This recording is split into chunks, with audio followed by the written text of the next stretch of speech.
menunda pernikahan dengan alasan pendidikan. Ada lagi yang menunda pernikahan dengan alasan usia masih muda atau alasan-alasan yang lainnya. Karena ingin berkarir dulu. Ini termasuk kesalahan dan bisa jadi kesalahan ini menjadikan seorang wanita itu terjerumus kepada suatu dosa. Kenapa? Karena menunda pernikahan dengan alasan-alasan yang seperti di atas ini tidak dibenarkan di dalam syariat. Tidak dibenarkan. Para ulama ketika ditanya, apa hukum menunda? Ini perempuan ya, wanita. Hukum wanita menunda pernikahan karena ingin melanjutkan kuliah misalnya. Kata para ulama menjawab tidak boleh. Tidak boleh.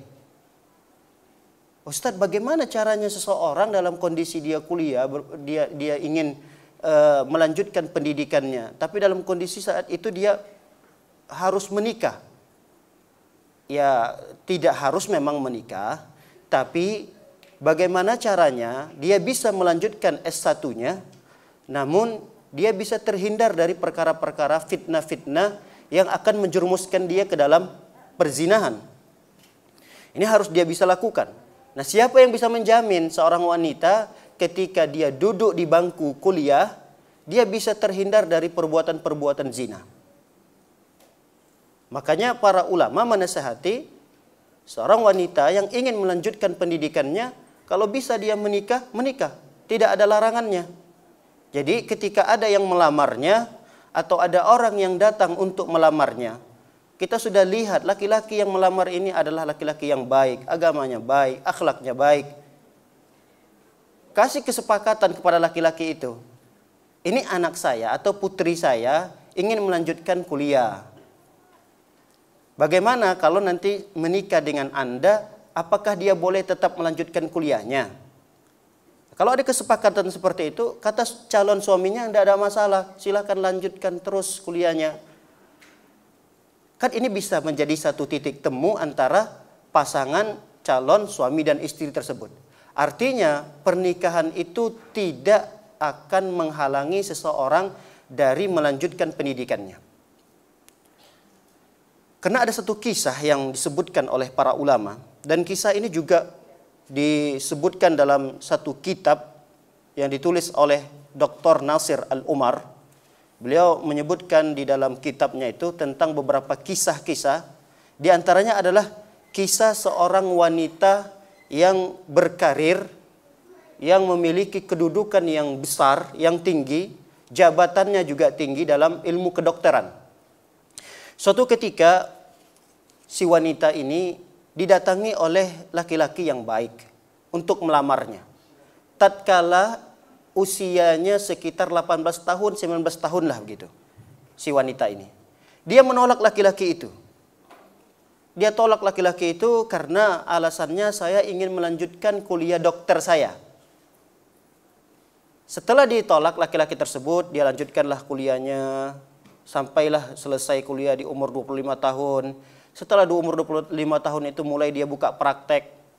Di usia 30 tahun, dia berkeinginan sekali untuk menikah. Tapi di usia 30 tahun itu, siapa yang mau menikahi dia? Tidak ada laki-laki yang di usia yang sama atau di bawah usia itu yang mau maju melamarnya. Lalu kemudian yang datang ingin melamar dia adalah laki-laki yang sudah berumah tangga. Ya, si wanita sebagai dokter tadi melihat, saya wanita apaan? Masa iya saya menerima lamaran seorang laki-laki yang sudah memiliki istri? Akhirnya ditunda lagi pernikahannya, sampai umur 40 tahun. Si wanita itu belum juga menikah. Sampai pada tingkat stres nih dokter. Ini diceritakan dalam satu kitab yang sahih ya. Ini ditulis oleh seorang ulama besar yang bernama Dr. Nasir Al-Umar, masih hidup beliau, hafizahullah. Kata beliau di akhir kisahnya itu, si wanita yang dokter tadi ini sampai stres.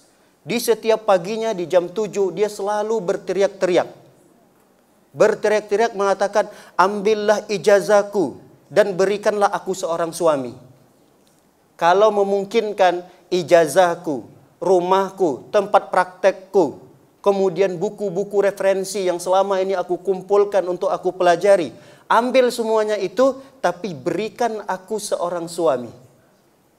Dan semakin stres dia ketika mendengarkan usia-usia yang sama, yang seangkatan dengannya, semua teman-temannya itu sudah dipanggil ibu, ada yang manggil mama, ada yang manggil umi. Suara anak-anak yang memanggil umi, mama, bunda, itu semakin stres dia.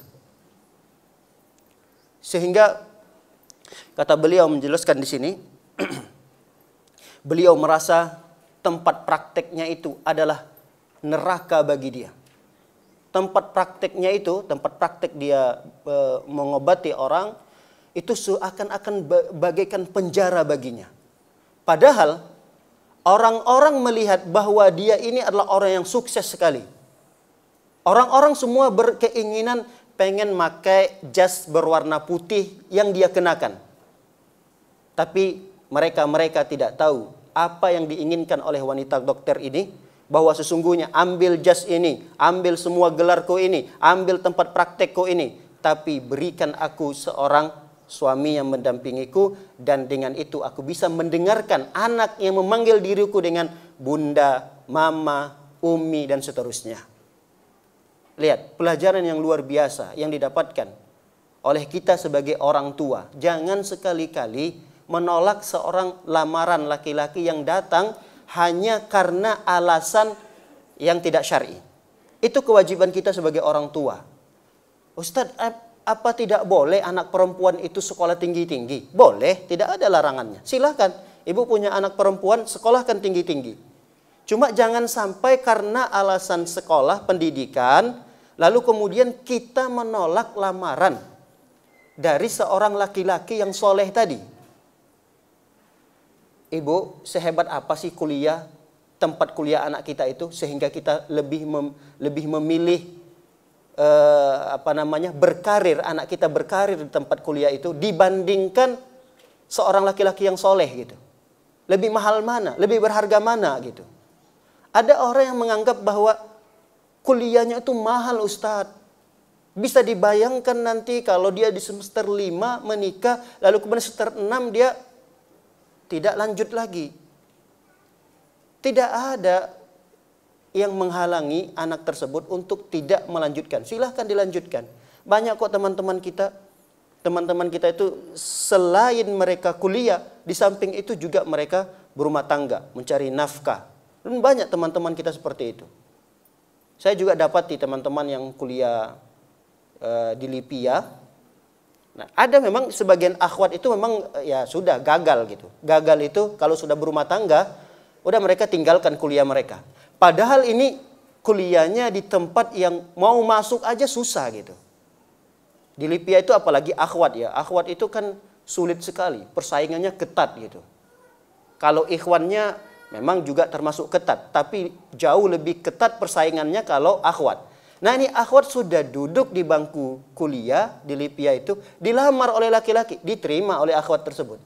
Dia jalani kuliahannya, kemudian karena memang dia menginginkan keturunan, akhirnya di semester 4, di semester 3, dia tinggalkan kuliahnya. Udah nggak bisa melanjutkan kuliah karena sudah punya anak. Tapi yang bisa kita ambil pelajaran di sini, kok bisa dia meninggalkan tempat kuliah yang tadinya dia berambisi betul-betul untuk bisa masuk di sana, untuk bisa menyelesaikannya. Kenapa itu bisa dia lakukan? Karena ada laki-laki yang soleh tadi yang melamarnya. Jadi laki-laki yang soleh itu jauh lebih berharga daripada pendidikan yang akan ditempuh oleh sewanita tersebut.